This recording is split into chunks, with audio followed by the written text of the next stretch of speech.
What kind of components matter for these people who are using CAD primarily? Yeah, for modeling, you're going to want the fastest clock speed. You're also going to want a very strong NVIDIA graphics card. So probably 4000 class or maybe better, depending on the size of your models and the complexity. And then from a memory standpoint, that's going to be driven by the file size primarily. 32 gigs would be for an average user what we typically would see today. Memory is not as expensive as it's been in the past. 64 gigs for a more higher end type of user. And so that's that modeling type of user. You can see in terms of storage, PCIe SSDs are really high performance, 8 times faster than what a rotating drive is. So you want that to be at least for your boot drive. If you need a lot of storage, you can add a second rotating drive. So there are three main types of cores, CUDA cores, tensor cores, and RT cores. CUDA cores are the ones that are really accelerating the graphics. The pixels that you see on your screen are being generated by these CUDA cores, enabling you to work smoothly with large data set, large models.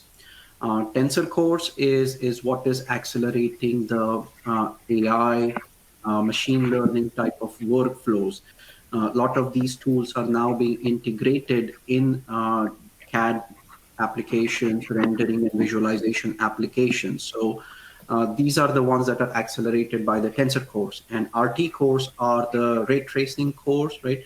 When you're creating real-time, physically accurate rendering, these are the cores that are powering those workflows. The other group we're thinking about are the people who routinely uses computer-aided engineering, so CFD applications, structural analysis applications, and things like that. For these type of people, what different components in the system matters the most? How do they boost performance the most of these type of software? Yeah, the first thing in any type of discussion like this that we're going to ask is what applications are you using, because the applications are going to drive the need for the workstation in the first place. If you're doing office class work and your email, you're not going to spend the extra money to go buy a workstation. And so once we know the applications, the next thing we want to talk about is the workflow. And so are you, we talked about already, doing something that's computational or interactive? If it's interactive, then probably you're not going to need the same level of scalability. And so what we would try to do at Lenovo is find the best combination of CPU, memory, graphics, and storage for the user to save them money by giving them great price performance. And in many cases, a lower system, you might be thinking a lower system like our P360 or P3 would be slower than our high-end systems like our P7 or our P10 towers. But the reality is that the P3 might be a better solution for those users. When the solver is crunching through these numbers, these simulations can be accelerated. And what we have seen over the last 2 or 3 years, right?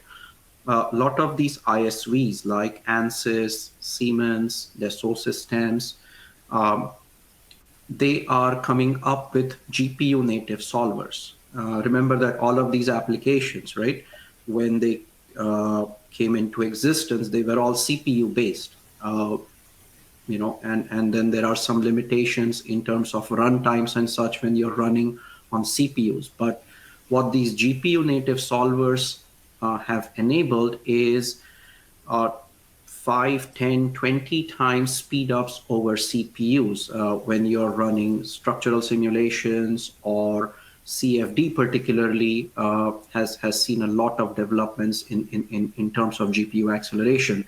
But there are also others, electromagnetics, light and optical simulation. So what you see on this slide is ANSYS PIOS, which is an optical simulation tool which has a GPU native solver. So when you see the performance as compared to a CPU here, right, you see 6, 7, 8 times faster simulations on GPUs as compared to CPUs.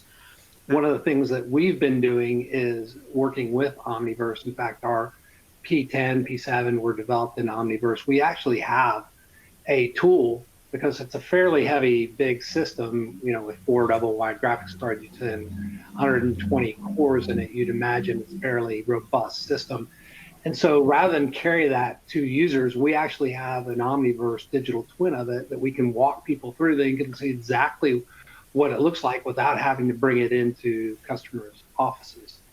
Now, when it comes to hardware systems and configurations, right, if you want to create these immersive digital twin, which are photorealistic in nature, you are going to need good graphics capabilities. And like John mentioned earlier, right, the Lenovo systems like the P7 and P10, they can support anywhere from 1 to 4 GPUs. And these digital twin type of workflows can really benefit from high-end graphics cards to provide that real-time photorealistic capability. Okay. The next question has to do with running SolidWorks. What would enable me to run SolidWorks Premium on Apple Mac Pro M2 Ultra, and has it proven to work successfully with no issues? The rest of the question is in general in that direction, so I think you get the idea, John. What would you like to say about that? There are a lot of Apple users out there that they want to use these specialty engineering applications. Sometimes the end users are telling that they need it. We would, you know, normally say, look, we're going to be able to get you with a Lenovo Workstation, a system with more variety than what can be offered there, and NVIDIA graphics card dedicated into that system, which I think is a better solution. But if they've already got a Macintosh or a Mac Pro or something, what they can do is they can have a system in the data center and attach to that virtually. And then the application is going to run on the Lenovo NVIDIA graphics system there. And when they stop using that, they can log off. And then that way you can have multiple people share that system in the data center. And that's really the best way to ensure you're going to get the best performance and then also 100% reliability, because with the ISV or independent software vendor certifications, what we're doing is we're testing it and qualifying it along with NVIDIA, and then we're sending that system off to, in the case, you know, SolidWorks.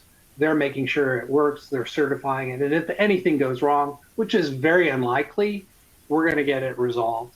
And if you're running it on non-certified hardware, you're not going to be able to get that support.